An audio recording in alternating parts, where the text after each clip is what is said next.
My child is in the second grade at school. There are more than 20 kids in the team. We have different families. Some of them are very well off, some of them are low income. But there is one boy whose family is very needy. Stepan is a very nice boy, and his mother is also very decent. They used to live normally, but then at one point Dad decided that he'd had enough of the family and left. He had a new love, a big and bright one, and not his previous life. She applied for alimony, but she got pennies. Her ex-husband was very shrewd, and changed jobs with minimal official income. She herself works, but she has a sick mother, and her pension is barely enough to treat her. The child always walks clean, but it is obvious that the uniform is well worn. For gymnastics, probably a month went in school shoes. There were no sneakers. And my mother never complained. A mutual acquaintance told one of my mothers about how hard it was in the family, and she told the whole world in confidence. We had 5-6 classes a week in the second grade, a 5-day a week. By the end of classes the kids are already hungry, so they have to have lunch at school. I take my daughter home. She says she is really hungry. So I ask her, "Why are you hungry? You have lunch after 4th period. You haven't eaten or been fed." "Mom, I haven't eaten today." "What happened? Was it bad?" "I don't know, it must have been good." "Daughter, can you explain to me what happened?" "Mom, don't scold me."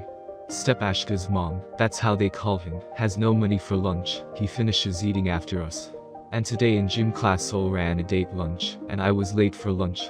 The last one to come in. My portion is still there, and Stepan was hungry. And I felt so sorry for him that I gave him mine.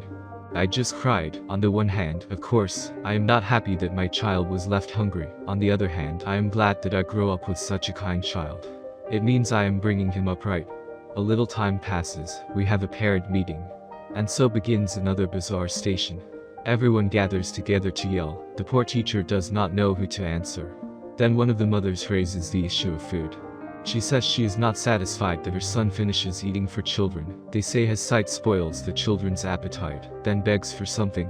Although I spoke with my daughter, he is not begging, sits on the sidelines until they have dinner. The children are just kinder than their parents, who will give them an apple or a cutlet. All in a friendly murmur. Stepan's mother sits red as a cancer, shouting, debating whether or not to forbid him to enter the canteen at all. And we have a mom Oksana. They have preferential food. Why Stepan's family does not have it I do not know, but either they could not collect the documents, or do not get into the list of beneficiaries. And Oksana is not rich. There's a whole brood of children. So she stands up and says, "Dear parents, be quiet for a minute and listen. Can you hear yourselves? We are now discussing whether or not to forbid a child to come into the dining room to eat after your children. What do you plan to raise your children to be? Will they grow up to be compassionate and kind people whose parents take a piece of bread and beat their children's little classmates with it? At the same time, our children are the ones who share. Children are wiser than the rest of us. We have two options. Continue to rant and rave about the child, or should we do something else? I say we just chip in for some of Stevie's food. He's a good kid, he doesn't hurt the kids, he's good friends with everybody. This is one child, just a child. From the 50 rubles here someone will be poor." Stepan's mother started to object timidly, but Oksana opened her purse, took out 200 rubles, and put them on the teacher's table. Deadly silence. Everyone is silent. Then one girl's father got up and put the money in as well. And then a change. Thank you for watching the video. If you like it, don't forget to subscribe to my YouTube channel.